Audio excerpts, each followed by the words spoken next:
Okay, fantastic. Well, first of all, we want to extend our appreciation for everybody joining us for our third month of the Montana Mountaineering Association Speaker Series. We have talked about some really fascinating topics, right? From Maisa discussing her immigration to the United States and her development and continued, personal development as well as professional development and assisting the Montana community. We heard from Marcus Garcia and talking about the mentorship and the mentor, and specifically how his loss of Jimmy Ray put him in a position of grief, and how us as climbers can do a better job of supporting each other. Today, as part of our series, we are so grateful to have Ann Gilbert Chase with us this month. It's a true privilege. Ann Gilbert Chase is, not only a professional mountain climber, but she's also a registered nurse in Bozeman, Montana, where we're based out of with the Montana Mountaineering Association, where she works in our local hospital. So not only is she an amazing ambassador to our sport and ambassador for Patagonia, but a true, ambassador for the outdoor industry. And so we're so excited to have her alongside us today for December. So thank you very much for joining us, and Ann, thank you so much for hopping on this presentation with us. Yeah, definitely. Glad to be here. Today, Ann's going to be talking about the power of partnership, and I don't want to take too much of the time in the introduction, but I do want to hand it over to her. Ann has spent a tremendous amount of time internationally, and we'll talk about some of those international climbs and some of the adventures she's had. But really the theme that she brings out through partnership is invaluable to us in our providing mentorship to the Montana mountaineering community. So, Ann, thank you so much. Yeah, well, thanks, Chad, for the nice intro, and thanks to the NMA for asking me to speak tonight. Before we get going, I'm going to do a little slideshow, but I did want to mention, even though today's Wednesday, we're one day away from Giving Tuesday. And I think that the MMA is a wonderful organization that I think would benefit hugely from a donation. And I know that this has been a tough year for everyone, and not everyone is in a financial place, and that's totally fine. But I would ask that if you are, think about donating any amount that you can to keep the MMA running, to keep the programs like the JMT, the Junior Mountaineering Team, and Touch the Sky, and so many more programs that they're providing to this community. The more that people can donate, the more that program is going to continue to run well into the future. So with that, let's see if I can share my screen.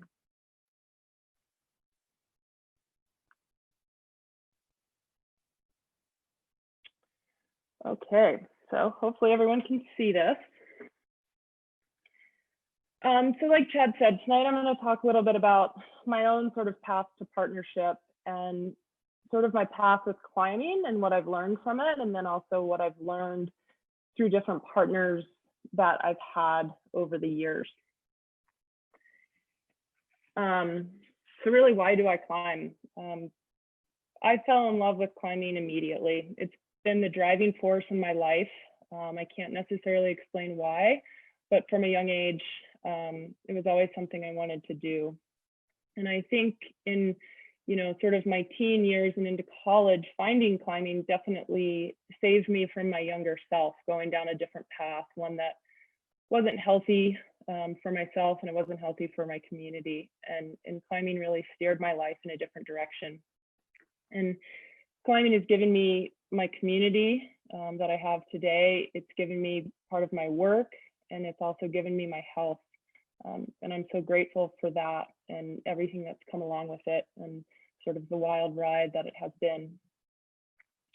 I love the physical strength of climbing, being able to push my own limits and climbing things that I never thought would be possible. I love the feeling of getting stronger and being able to compare myself to years previous. And I'm a very type A person, and so I love goals, whether it's big or small. And with climbing, it's something I've always been able to have, are those big objectives and those small objectives. And they've transferred over into my personal life, into my work life as well. And for me, that's been a great aspect of climbing that I keep coming back to. I also love the mental aspect of climbing, especially with the type of climbing that I do.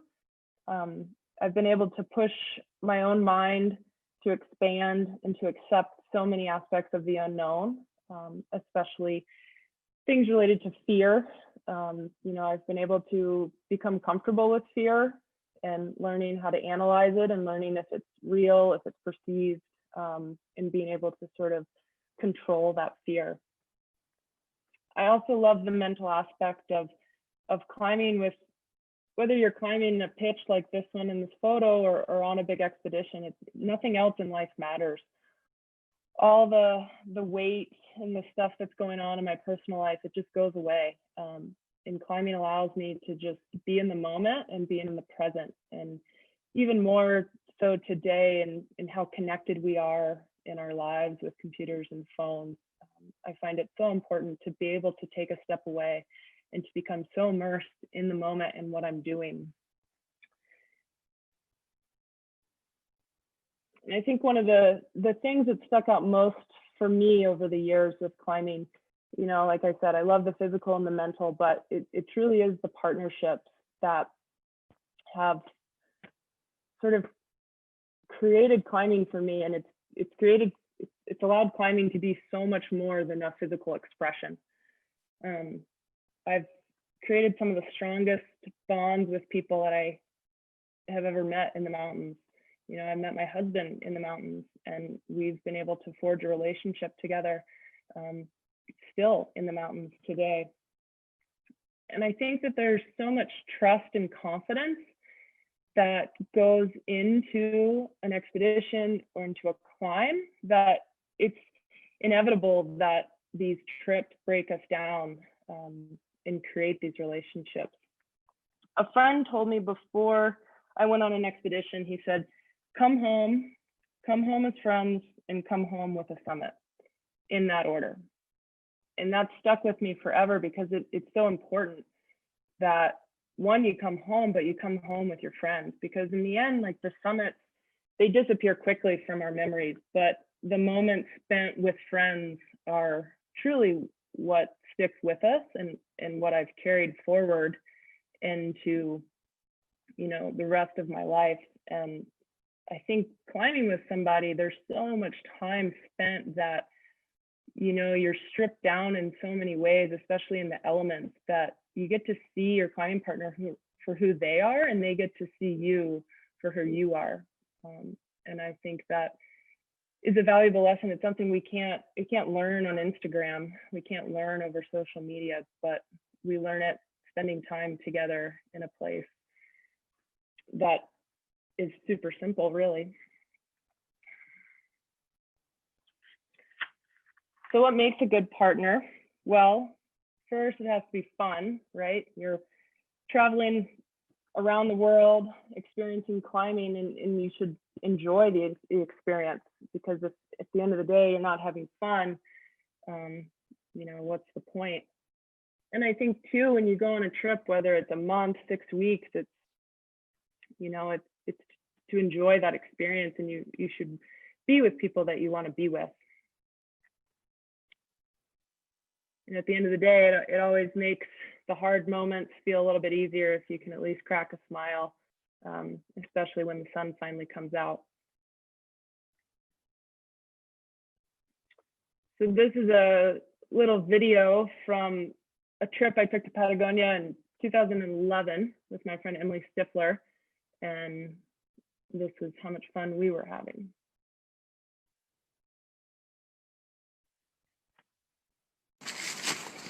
Emily, what are you doing? Making us a bivvy. Where are we? St. Exupery. Did you have a good Christmas? Oh yeah, Merry Christmas! Woohoo! Yup. There are the Torres, pretty sweet. There's Raphael. There's almost full moon. And there's where we have left to go. And We're like halfway this there. is our bivvy that Emily is making for us. We're over halfway, dude. No more snow to fight. Well, I was definitely wrong about the snow. We woke up the next morning to the whole upper mountain being covered in verglass, and we had to wait a while till the sun warmed up, and then everything started running with water.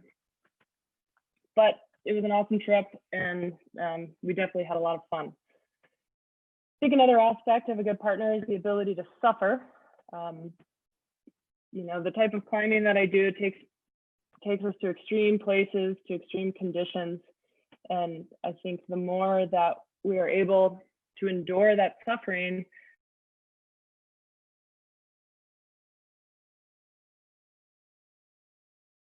a lot of work and the suffering that goes into it. But if we are on the same page, I think it makes a big difference. Another aspect of the suffering is you never know, you know, we all hit our different walls at different points. And a good partner knows that. And I think that we can lift each other up. You know, when one of us is down and having a tough go, the other one can sort of take the reins and break trail more and lead more blocks. And I think that goes a long way to lifting up morale and to helping us fight through that suffering that is inevitable. I also think a climbing partner needs to be motivated. Our objectives need to be aligned, and our styles and our ethics need to be aligned. If we're flying halfway around the world to go climb, we need to make sure that we're on the same page before we go, and not once we get there, days into base camp, getting ready to launch onto a huge mountain. The amount of time and effort spent training and going into these expeditions, you want to make sure that your partner is just as motivated as you are. And I think you also want to be able to trust your partner and know that they're putting in the effort the same as you are, so that when you do get that opportunity to train or to climb, you know that that training is paid off for both of you.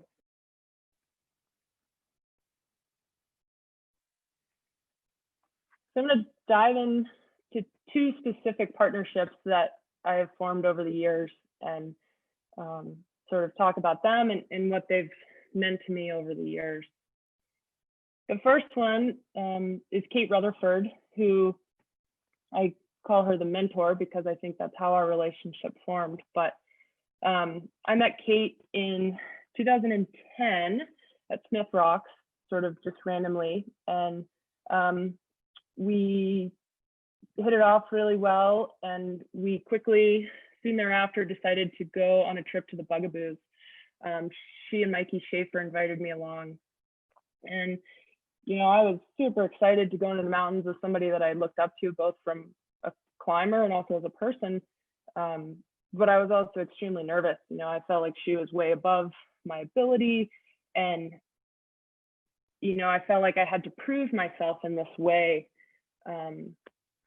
And we had an amazing trip. We climbed a ton of beautiful cracks like this one. I also pushed myself more than I ever have. You know, I took a big fall and I ripped gear. I broke a cam, which neither of those have I ever done since. But I think I was, like I said, trying to prove to her, but maybe also trying to prove to myself that I belonged in these mountains. And you know, we climbed the South Hauser Tower in the Bugaboos in a pretty big storm. And then we climbed the North Hauser Tower and had an amazing time, and we had an open bivvy on top and all these things. And I think because it was the first time we'd ever really roped up together, and it was the first time that we'd been on a trip together, and it turned out to be this huge trip that I think stands out to both of us. But it was really cool because I think having that as our foundation created this relationship that now over the course of 10 years has really evolved. You know, we've now gone on to climb multiple new routes together all around the world, from Iran to Chile to our own mountains here in Montana and Wyoming. And I think it's cool because I think it's, you know, it doesn't necessarily fit into that perfect box of mentor and mentee that I think is that traditional idea of sort of what a mentorship is like. But I think we can all look at our own climbing lives and our own climbing partners, and I think we can learn so much from each other. And I think those relationships can evolve over time. And, you know, I think Kate has probably learned things from me over the years. And it's a wonderful relationship because now, you know, she's a friend. I call her all the time, and we plan trips, and it's somebody that I don't just go to the mountains to, but I enjoy spending time with outside of the mountains. And I think that is, you know, I'm so fortunate to have people like Kate in my life, and to have climbing that is what brought us together.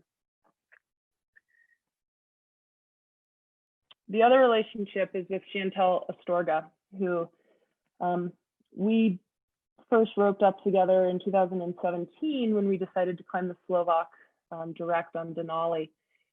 We had never climbed together before, but we had lots of mutual friends. And I think we took the trust of those mutual climbing partners and trusted them that they thought we would be good climbing partners. And so we went for it. And that first year, we made it about halfway up the Slovak, and a huge storm came in and we bailed, and we spent about 24 hours of rappelling and getting buried in avalanches up, you know, to our waist, trying to get off this mountain. We left pretty much our entire rock on that mountain. And once we made it down to the valley bottom and to safe ground, we looked at each other and we made a pact that we would come back the following year. And we did. And we were lucky, and we climbed the Slovak that second time. But I think having such an intense time together, I think it, again, formed this bond that is so strong. You know, it doesn't take very long to create a relationship with somebody when you're staring them in the face in a huge storm, knowing that your life and their life depends on each other. And I think that we've gone on to climb other mountains and done other things together, but I think we always come back to that first trip and we talk about it a lot, because I think we took the recommendation of some friends and we went for it, and it's created a really strong partnership. And Chantel made a video for a presentation we gave last fall, and it's a pretty cool video. I think it sums up not only our relationship, but sort of this idea of partnerships, and just the fun and suffering that we all have. So I'm gonna play this.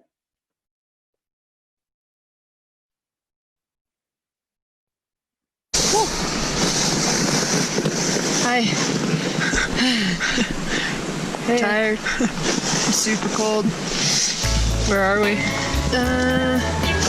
We're like probably 400 feet below the true summit.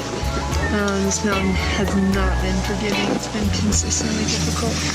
We were originally thinking we would summit on day 3. Now we will be summiting on day 5. Yeah. This is what pooping on Denali is like. It is nuking out. And Gilbert's in a sleeping bag eating Pop-Tarts. They're all over.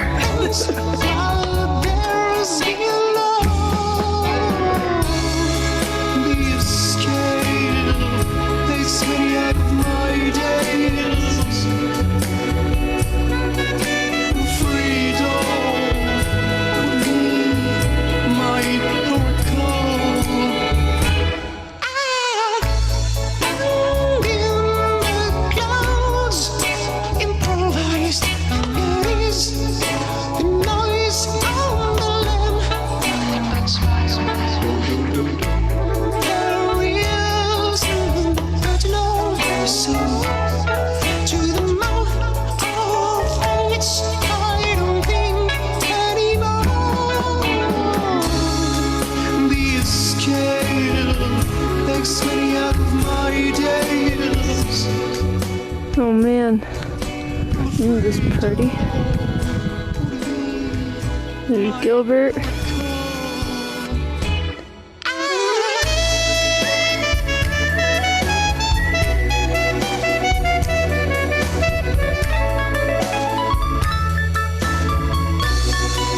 Check that shit out, the castle.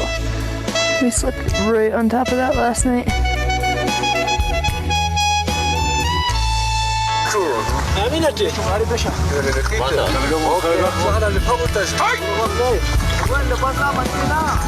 Hair.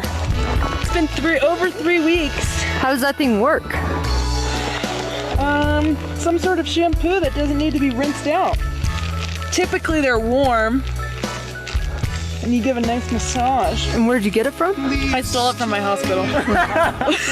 Is that the final result? Yeah, how's it look? Looks good. Yeah, like curly hair. That's good. Well, I have curly hair, So would you recommend the shower caps to other people? Well, yeah, I'd say so. This hanging glacier is a lot bigger than it looks from the valley floor.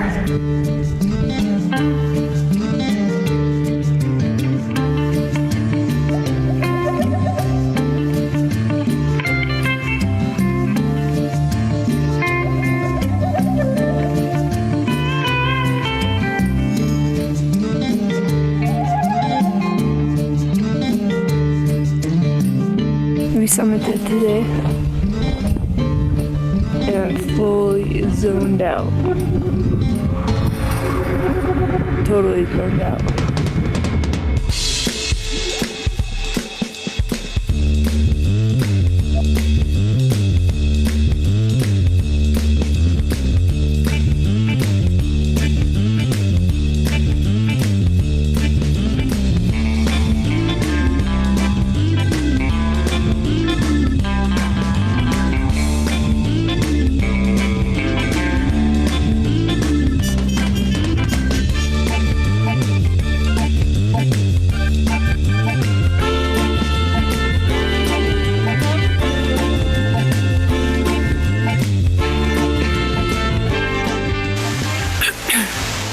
How you feeling, Chantel?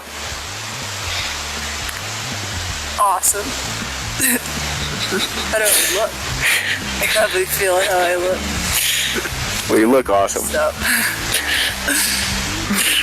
You just did the biggest alpine route of your life. I feel like I did the biggest alpine route of my life. Yeah. Yes. How do you feel? Same. You guys both feel awesome? Yeah. It's pretty awesome.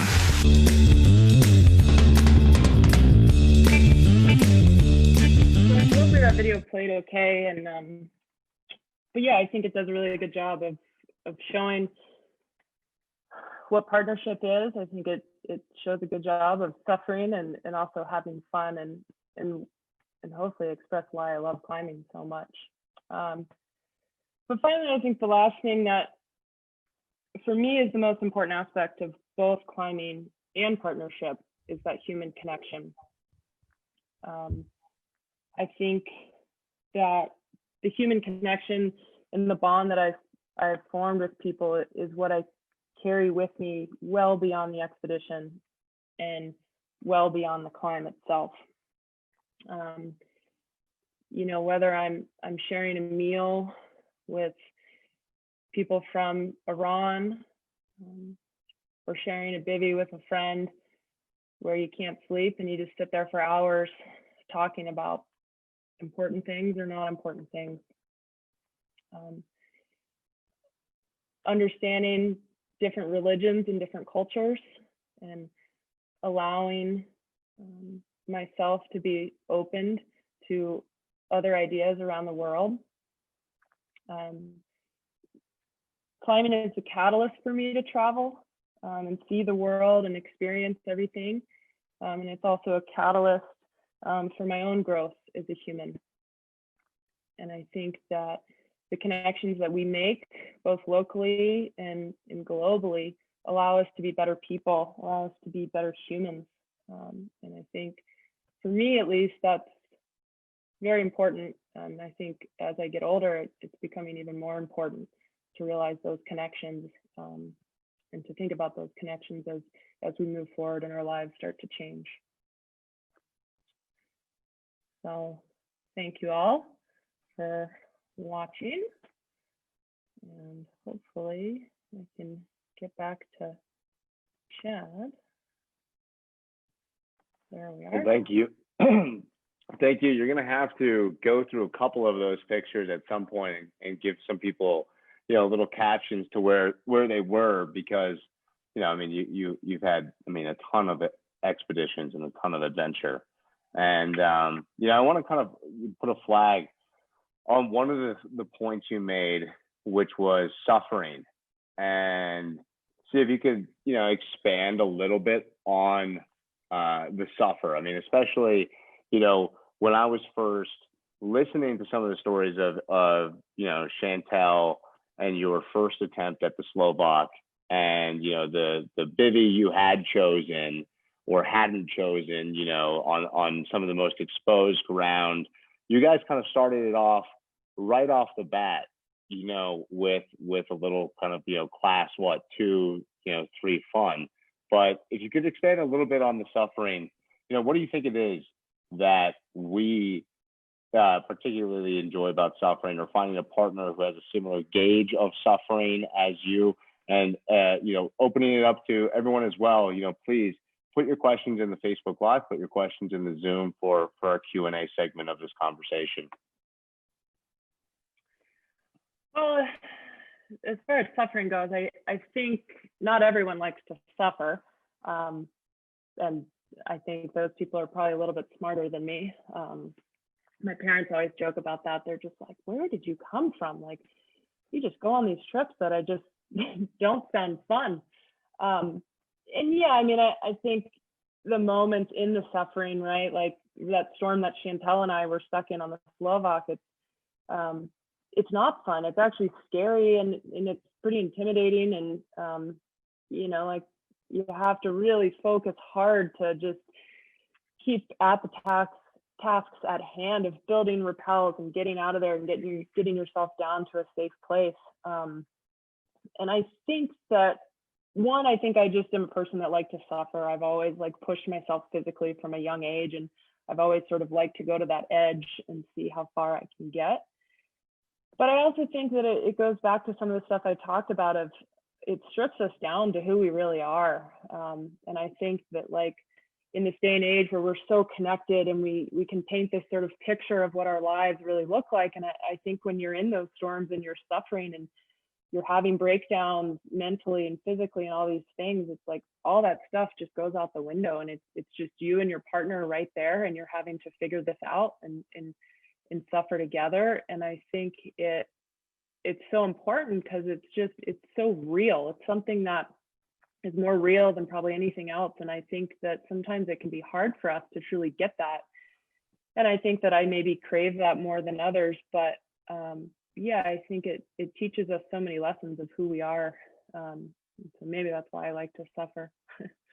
Am I correct in my recollection that you had an unplanned bivvy on your first wedding anniversary?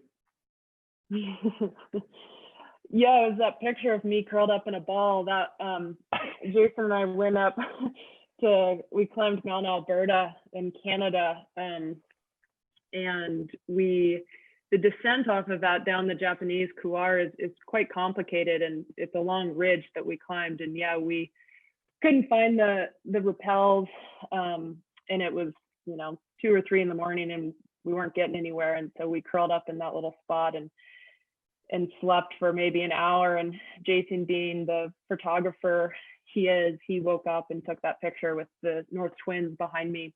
So yeah, that was our first wedding anniversary, which I think we both enjoyed. Mm-hmm. Kelsey Sather wrote a question, and kind of ties into what I was going to ask you next, which was, how do you choose your objective? And, my mind particularly was thinking about climbing, but, thinking to you walking under Mazziola's pillar and looking up at the Slovak, was it at that moment when you saw it, sight on scene that you were going to climb that? Yeah, I mean, I think a lot of alpine climbers, if not every alpine climber, knows of the Slovak and the history there. And being one of the, in my opinion, coolest alpine routes out there, I'd always known about it and wanted to climb it, but definitely it was walking to Mazziola's pillar and standing under the Slovak that it was planted in my mind that, yeah, I'm going to climb this thing. And I was sort of willing to endure and suffer. And yeah, it took me 2 times, but we made it happen. And I think that was partly why we had success, because we both wanted it so badly. And we learned a lot on that first time that took forward into the next time. Another thing about suffering makes me, would love if you could expand a little bit on, Neil Kantha and your guys' walkout in the electrical storm a bit. But KT Miller wrote, what kinds of music do you use, or music for training or challenging slogs? What kind of music would you have used, in that moment as well, as you guys were walking out of, a high altitude electrical system? So, posing both to you. I'd have to think, KT, about what song would go with the electrical storm. But it would just be for something challenging quite slogs intense. in particular. Yeah, it kind of depends what the mood I'm in. If I'm psyched, I'll listen to music I love. Sometimes if I need something calming, I'll listen to a really boring podcast. But yeah, I'd have to think about the music. But I think the electrical storm was the first time we tried to climb No Kantha, and we were really close to the summit, just a couple hundred meters. And, we had been watching the storm kind of all day, and it kept staying to the side of us. And so we kind of kept making the decision to go forward. And then all of a sudden it sort of landed right on top of us, and we were in a super dark cloud. And then all of a sudden the electricity started, and we started feeling the shocks, each one of us in different parts of our body. Caro, the climbing partner we were with at that time, she was feeling it in her chest and in different spots. And I think at that point it became real that this could end really badly. And so we changed course and headed down as quickly as we can, which is never as quickly as you would like it to be when you're in a vertical setting. But it's interesting. I think with the music, I think it's almost the opposite for me. It's like all the noise, everything disappears, and it becomes it's almost this calm and this silence that is what my brain is surrounded with, because I'm so focused on the tasks at hand of building a V-thread or finding a rappel or whatever it may be, that I can't be distracted with anything sort of around me. Yeah, certainly, there have been times that long slogs, crampons, on, kind of scratchy or sticky snow kind of pick up their own beat. After a while, you get into that just mental state of, just hearing those same steps over and over. And, it kind of brings beauty to why we start in the dark so many times, right? Just getting in that zone. But, I think that maybe to back up on Neil Kantha, and your expeditions there would be really useful to hear about, right? You guys were originally looking to climb the south face. But, I just want to hear about, if you could expand you going there and then coming back with Chantel, what do you feel the difference was? You had gone there first, conditions were different, of course, and then you went there with Chantel later. If you could just touch base on this trip in general and what it meant to you to go to India for it twice. Yeah, the first time we went with Caro North, who's a German, that was the first trip to the Himalayas that I had done and Jason had done as well. And it was one of those things, you never know if you're ready or not to climb in the Himalayas. You just sort of reach this point and you're like, well, we're going to try it. But I think we had a lot of sort of trepidation and nervousness, rightfully so. And so we originally wanted to climb the south face of Nocanta because it's this beautiful face, and we'd had some information on it from Marco Pizzelli. But when we got there, we felt that the safer option was going to be to climb this ridge, just because typically ridges are safer, but in the end, it ended up being way more convoluted and it just wasn't going to happen. And so we spent the first half of our trip trying to climb something, and then we completely redirected and decided to climb the south face, but we weren't acclimated to the point that we wanted to be. And then, by the time the electrical storm came and we actually got the opportunity to climb the south face, the weather shut down. So, it's just one of those trips where a lot of people have great success on their first time. We didn't, but we learned so much of sort of how to navigate mountains over there and sort of just what it takes to climb a mountain like that. And so I think when we went back with Chantel, we knew exactly what our objective was. We knew how to acclimate. We knew the approach to get there, which was not super straightforward. And so all these things that we had learned from our first trip, they all were super easy for us on the second time, and which allowed us to simply focus on the objective. And so when we got the opportunity to climb the south face, I think things went a lot smoother. And there was still a lot of unknowns, right? Anytime you climb an aspect that's unclimbed or a new route or anything, you don't have no idea if it's going to go. And we still didn't know that, but we were able, with knowledge and what we had learned, how to connect the dots. And so, yeah, I think a lot of times it seems like my track record has been, I try something once and I don't necessarily succeed, but I learned so much, and that gives me the opportunity to go back and to have success because I'm so much more dialed and I've learned so many more things over the course of that time. For many of us thinking about the Himalaya, India seems within reach, certainly. My family and I, we spent a lot of time in northern India. But Pakistan, what was, was it going to India that gave you confidence to go to the Pamori Chish? Or, I think that for a lot of alpine climbers, that question about, certain zones in Pakistan and certain traveling, in Pakistan, can you talk us through your mental process or your own experience in that leap from, India certainly being, what we know of as India, and Pakistan as can you destigmatize it for a few of us? Yeah, I think Pakistan in the realm of climbing is like sort of the holy grail, right? The mountains of the Karakoram are beautiful, and they sort of are definitely a level up from India. And lots of people go to sort of the main Karakoram, like the Chaktoy and that part of the Karakoram, and it's super dialed, and all the logistics companies, they've seen so many foreigners, whether from Europe or America, so much that it's a really safe place and a welcoming place, and it's really dialed at the same time. You get off the plane and you just kind of meet your logistics company and you just kind of keep day to day down the line. We chose to go to a different aspect. Chantel had done some research on the Pamori Chish, which is just a little west of sort of the main Karakoram. It's off the Baltoro Glacier.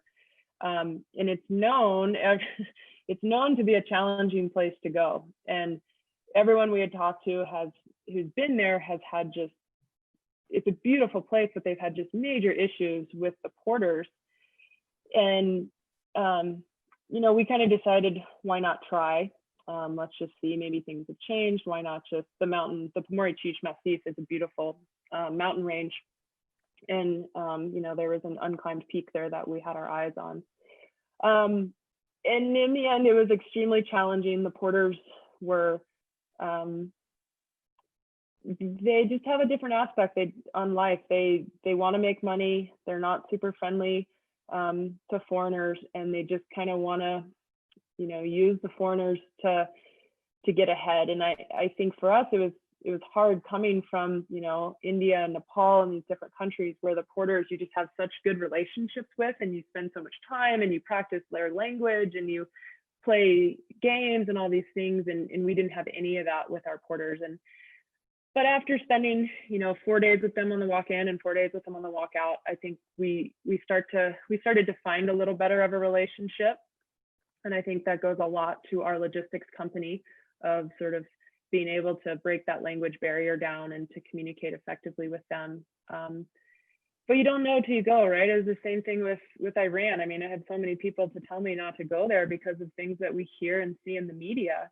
And my experience there was 100% different than what you see in the media. And I don't think every country is 100% safe to go to all the time. But I think that, if you do your homework and you really work and figure out if it's a safe place, and I think experiencing those countries and those people and everything for yourself is such a huge thing of, that human connection and like realizing that at the end, we're all human and we all want the same thing. And like, yes, politics and the world and everything gets in the way. But when you take all that away and you just sit in the mountains with somebody, we all talk about the same thing. We look at the mountains, we look at the sky, we look at the rocks, like, and we're able to sort of have this conversation that I just think is so important.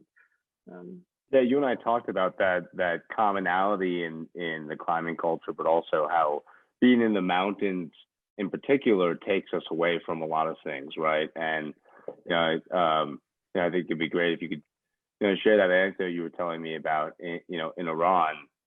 Once you get to the mountains, this happens, and this doesn't happen in Tehran, for example. So if you'd kind of share your experience from the city in Iran to what happened when you went to the mountains and what the people, the commonality that you see across the universe in our community.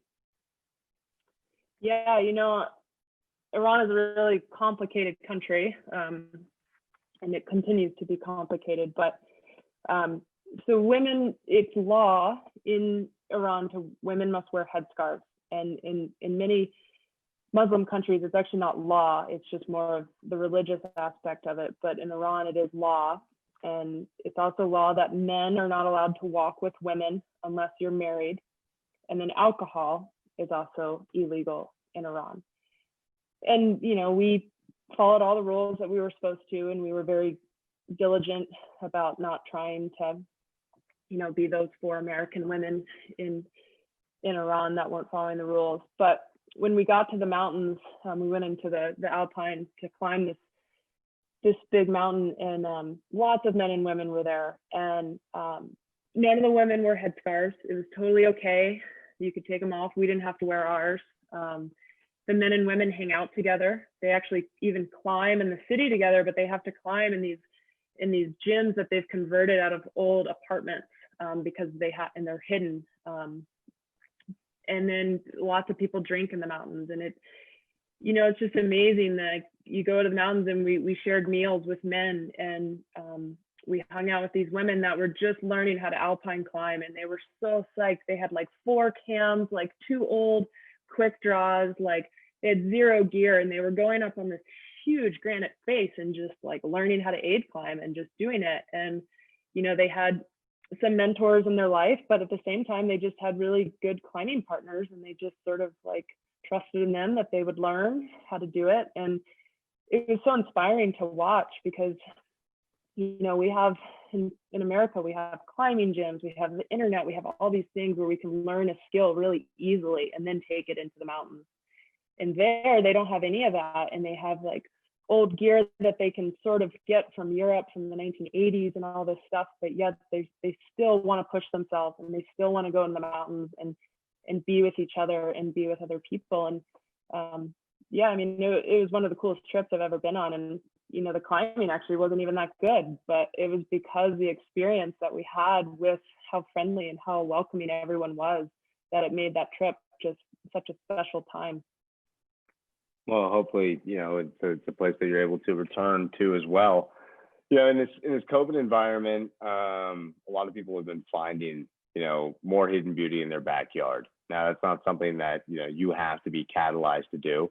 It's something that, you already actively do. You just put up a brand new route alongside another partner in Highlight. That's kind of been some seasons staring some people in the face, but We appreciate that. But after COVID, what travel plans or what trips were put on hold for you? You know, or where do you want to climb? Has this refined some goals for you? You know, now that there's less time to travel or less opportunity, or you know, what restrictions? Where do you have your sights potentially in the next year? Well, Chantel and I were going to go back to Alaska this past spring, and so that trip was canceled. And I think we're revisiting. But other than that, I haven't really looked at any trips, to be honest. I feel like right now my focus is being a nurse and being in the community and trying to be a steward for public health. And yeah, there's lots of things. I still want to get back over to Pakistan. I still want to go to different places in Europe. But it feels really hard for me right now to focus on that. And yeah, I still talk and I still, you know, scheme ideas and objectives, and I still have these things brewing, but they're definitely brewing in the back of my mind. And I have, you know, some more goals locally, just more with rock climbing, or, you know, up in Highlight with mixed climbing this winter and stuff. So, you know, like I said, I always got goals, whether they're big or small. And for now, they're just sort of more localized and small, and to focus more on more technical aspects of climbing. And if sort of the environment of COVID starts to dissipate and life starts to get back to normal, then I think I'll maybe start planting the seeds for travel again. But how do you think we as a climbing community are doing, you know, in response to COVID, in our activities and restraining our activities and the spread? I do remember, you know, in March and in February, you know, certainly there was a big push for people to be careful, you know, at the crag. And, you know, could you shed a little light on your experience from the ICU and you know, just kind of your life as a nurse with the pandemic being a reality for you, you know, day in, day out? yeah, it's interesting. You know, I think we are 180 degrees different right now than we were this spring. But at least here in Montana, and I mean, really across the nation, COVID cases are much worse now than they were this spring. And so it's sort of interesting that I think we as a society have loosened up in a lot of ways. You know, the spring, the hospital was shut down for visitors and surgeries and all these things. And because we didn't want to take up all these beds, and now we're fully open, running as normal. But yet we have more ICU beds, we have more vented patients than we did before, full and stuff like that. So it's interesting because I think there's this aspect of sort of the like pandemic fatigue, and I think it's real, and I think people are sort of over it. And I think also we need to make money as a community. You know, the hospital needs to make money, individuals need to make money.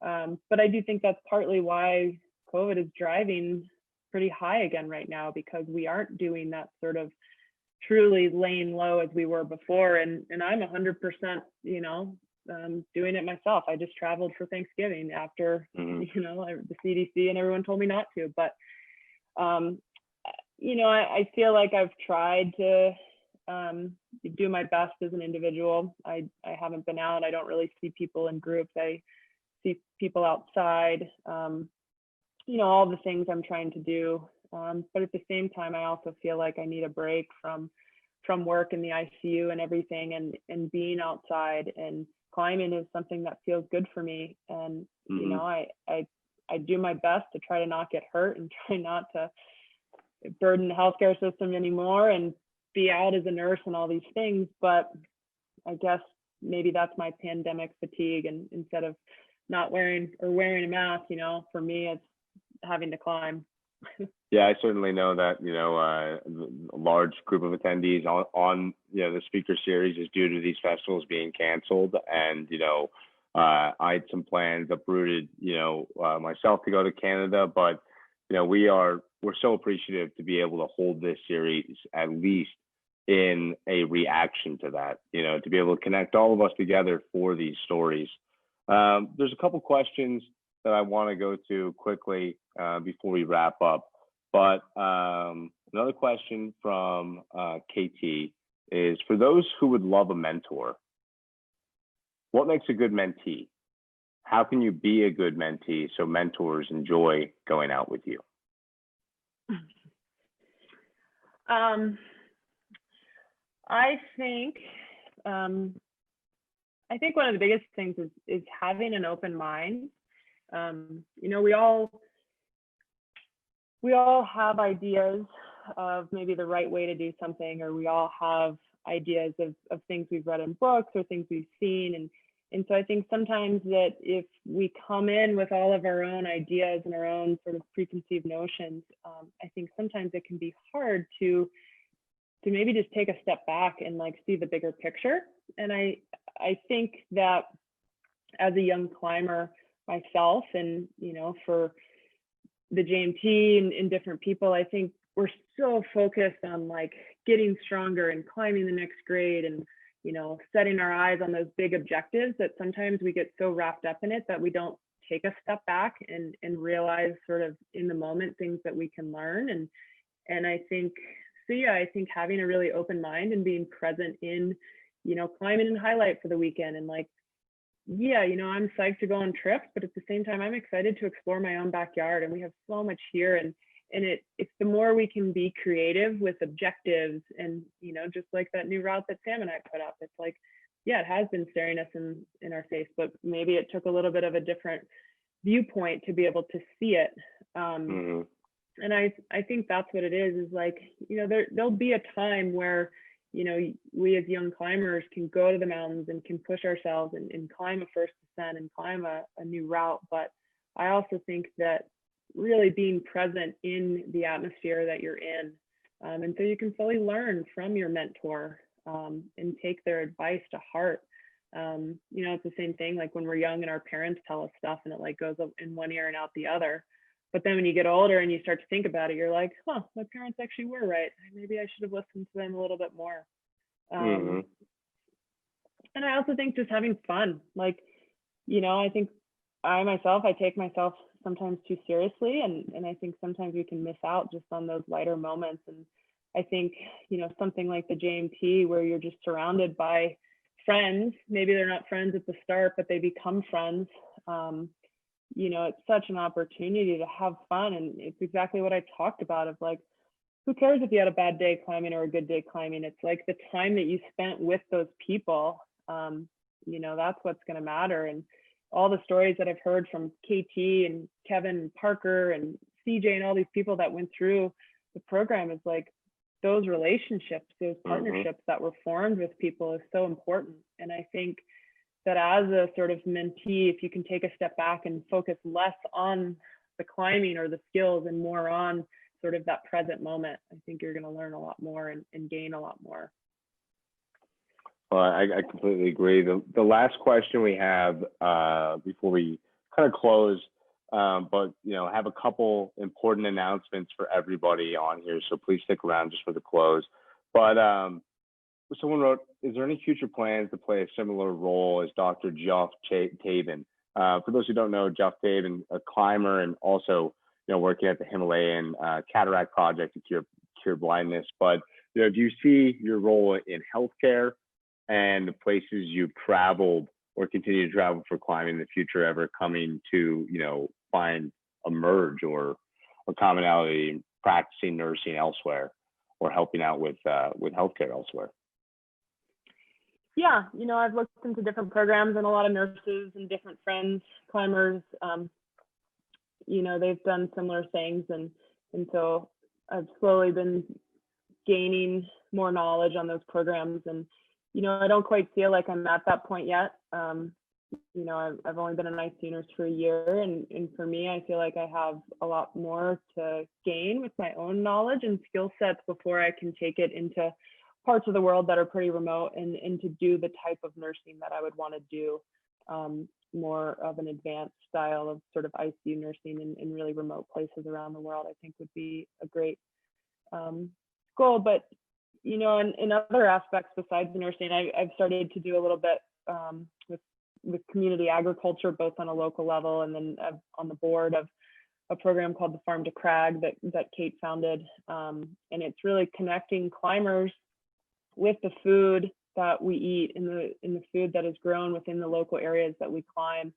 And I've talked to friends and different people on the way of that same aspect in different aspects of the world and different parts of the world, and really having that connection of sort of just learning more of the traditional ways of agriculture and the traditional ways of how we feed ourselves and bringing that here.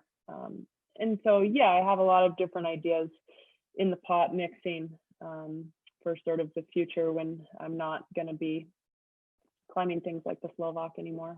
So. Well, I mean, both are actually equally intriguing. I look forward to potentially, when we have you on next at some point, learning more about farm to crag and some of that kind of how we can play a better role in our, micro environments and those smaller communities, how our footprints can make a much larger footprint. If you think about, climbing and all climbers or people interested in the outdoor community as a coalition of individuals acting in environmental kind of ways. So, I think that's an amazing focus of yours. One of the questions we always ask in closing, as part of the JMT questions, you really answered the rest of them in the progression of this conversation, but what outside of climbing inspires you? Well, nursing, right now at least, maybe nursing isn't like a huge inspiration to me, but I do think the aspect of giving back to my community, it's something that I can do. And it's something that I enjoy doing is taking care of members of this community. And then like I touched on sort of that community agriculture, it's something that it's been fun. Both Jason and I have sort of dived into it in the last couple of years and working with different organizations and working with Kate on the Farm to Crag and I think it's so important, with climate change and the way that our world is changing, and that the more that we can really connect to our local communities on an agricultural standpoint is so big, and it has such large impacts into the rest of our community. And I think it speaks to the larger community as a whole, but I think also with Bozeman, with how much Bozeman is growing right now and homes being built and losing ag land, I think there's so many ways that we can preserve that ag land, but maybe not in the traditional sense. And so I think that's something that has been inspiring to me lately, and something that I've been hands-on with, and it's really cool to see sort of the future and how it can have such a large impact on climate change and the health of our planet. Mm-hmm. Well, we always ask that because, the people we bring on to the speaker series and hope to continue bringing on are an inspiration to, many of us. And certainly, stories are inspiring to our JMT students. So in closing, I wanted to remind everyone that, we have a suggested donation of $15 for the speaker series. We really appreciate your donations, as this kind of being a delayed Giving Tuesday and holiday season.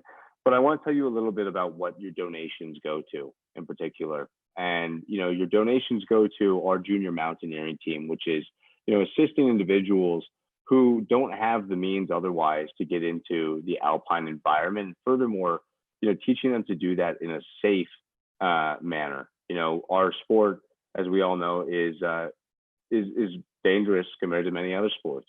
And that mentorship process now is more important than it ever was before, with all of us having so many gyms accessible, making that next step to the mountains and the alpine environment. Having guidance and having, a mentor is all the more important. So I wanted to highlight a couple things for everyone on. In the upcoming days on our Facebook and on Instagram, we will have a update on the MMA membership. It's a membership that I think that everyone who's participating in the speaker series or in our Bozeman community will want to be participating in to receive, a lot more educational access, a lot more community access. So we will be updating everybody on the Montana Mountaineering Association's membership. And in closing, I really want to say that your donations are focused on getting our junior mountaineering team to the Tetons at the end of the year. So whether it be $15, whether it be, $50 or anywhere in between, I want you to know that it is so important, and we appreciate it so much. $25 donations will also receive these great shirts. I know you can't see it, but they're engraved. The artwork's done by Ren Mavison, who's a student of JMT, or was a student of JMT, and now is at Montana State University as a young, safe alpinist in Bozeman. So, it's really the process all the way through. So I want to put our hands together for Gilbert and just say thank you so much for joining us in December. We couldn't have anyone more fitting for this month who not only loves the cold but loves the suffer, and this month is more summer than it really is winter. So I want to say thank you. Everyone, thank you for joining us. And we look forward to having everyone next month. Next month, we will have Aaron Mulkey on talking about hunting ice in the Beartooth. And it is no surprise that Gilbert and Jason have actually been on a couple trips with him, going and putting up first ascents in the Beartooth as well. So you see these great people oftentimes intermingle, and we look forward to having all of you back on for us next month in January. Thank you so much.